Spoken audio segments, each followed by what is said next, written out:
चाहे recovery rate की बात हो, चाहे हमारी मोर्टेलिटी की बात हो, चाहे हमारी टेस्टिंग कैपेसिटी की बात हो, चाहे हमारे पॉजिटिव केसेस की परसेंटेज की बात हो, हर पैरामीटर पे राजस्थान ने बहुत अच्छा कंट्रोल कर रखा कोविड को। और हमारी जांच की क्षमता 41,450 है पर डे आज, और ये आने वाले टाइम में 50,000 पर डे हो जाएगी। इसीलिए मुख्यमंत्री जी ने पड़ोसी राज्य जहाँ की हालात ख़राब है, टेस्टिंग फैसिलिटी डेवलप हो नहीं पाई है, उनको ऑफर दिया कि 5,000 का टेस्ट आप पर डे राजस्थान में करा सकते हो। ये अलग बात है कि कोई ऑफर उन्होंने स्वीकार किया नहीं, कोई आया नहीं, लेकिन राजस्थान की तैयारी तो इतनी शानदार है कि जहाँ 41,450 लगभग 41,500 टेस्ट प्रतिदिन करने की क्षमता हमने अचीव की हो। हमने जिस ढंग से सैंपल रैंडम सैंपलिंग किया है, जिस तरह से टेस्टिंग की है, करीब 9 लाख लगभग 9 लाख टेस्ट राजस्थान कर चुका अब तक।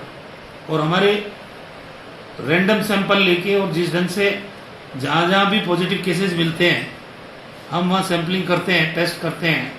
जितने ज़्यादा हमने टेस्ट किए उतने ही ज़्यादा पॉजिटिव केसेस को आइडेंटिफाई कर पाए, और टाइमली जब आइडेंटिफाई करते हो आप तो उनको क्योर भी किया जा सकता है। इसीलिए रिकवरी रेट हमारा अच्छा है कि अगर हमने ILI केसेस जो पहले सिम्टोमेटिक केसेस आते थे उनको आइडेंटिफाई किया, अब जब से 80% एसिम्टोमेटिक केसेस आने लगे तो हमने टेस्टिंग पे जोर दिया, ज़्यादा टेस्ट करेंगे, क्योंकि कॉन्टैक्ट ट्रेसिंग का जो काम है वो सबसे इम्पोर्टेंट काम होता है इसमें। जो भी पॉजिटिव आदमी के संपर्क में व्यक्ति आते हैं उनकी टाइमली अगर आप टेस्टिंग कर लेते हो और उनमें से जो पॉजिटिव लोग हैं उनको आइसोलेट करके और उनका ट्रीटमेंट शुरू करते हो तो ये संक्रमण के फैलाव को हम नियंत्रित कर सकते हैं, और वही राजस्थान ने किया है। वैसे एक बात और है कि अभी आपकी सरकार एक और ऐतिहासिक फैसला ले रही है, जो कोविड का मैनेजमेंट राजस्थान में रहा है और जो अवेयरनेस अभियान आपने चलाया है उसको इंक्लूड करते हुए कोविड को पाठ्यक्रम में शामिल करने की तैयारी। ये सदी की भीषणतम महामारी है। कौन कहता स्पेनिश फ्लू आया था 1820 में, 1920 में, लगभग 100 साल हो गए उसको। एक सदी के अंदर ये सबसे बड़ी महामारी का दौर है, और इस महामारी से हमने कैसे अपने प्रदेश की जनता को बचाया, क्या क्या उपाय किए, किस तरह से हेल्थ इंफ्रास्ट्रक्चर को मजबूत किया, और क्या क्या नए नए सोच डेवलप हुए, क्या फैसले लिए गए। अगर इनका डॉक्यूमेंटेशन होके और पाठ्य पुस्तक में सम्मिलित किया जाता है तो मैं समझता हूँ कि आम आदमी के हेल्थ के प्रति दृष्टिकोण में भी हम बदलाव आने वाले समय में ला सकते हैं।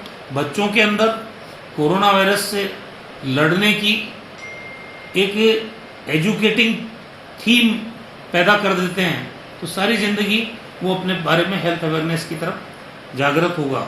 इसलिए कोई गलत इरादा नहीं, अच्छा इरादा है कि अगर इसकी किताब बने, कब कब क्या क्या फैसला लिया, कितने लोगों की कैजुअलिटी हुई, किस तरह की महामारी थी, और जिसका इलाज इतने समय बीत जाने के बाद भी WHO के पास भी नहीं है, वैक्सीन नहीं है, ICMR के पास कोई इलाज नहीं है, और लगभग 3 महीने पूरे कंट्री में लॉकडाउन रहा है।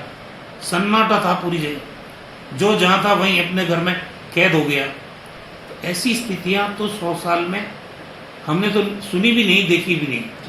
तो इन चीज़ों का डॉक्यूमेंटेशन और इनका किताब बनना मैं समझता हूँ नई पीढ़ी को अच्छी शिक्षा देने के लिए उपयुक्त रहता है।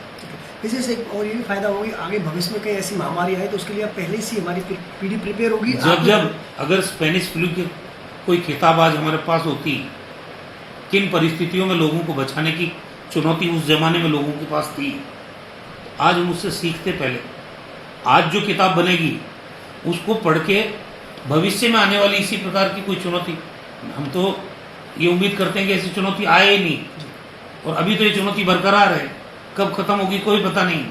लेकिन नई जनरेशन को अगर पाठ्य पुस्तक के माध्यम से हम अगर उनको अवेयर करते हैं और भविष्य में भी वो आने वाले सालों में ये सारे मैनेजमेंट उनके लिए एक नज़ीर बनेगा, और उसके आधार पे वो अपना माइंड मेकअप कर सकते हैं कैसे समाज के सामने अगर इस तरह की चुनौती भविष्य में आएगी तो उसका मैनेजमेंट किस तरह से किया जाता है, वो सारी चीज़ें डॉक्यूमेंट के माध्यम से उनको पाठ्य पुस्तक के माध्यम से सीखने को मिलेगी।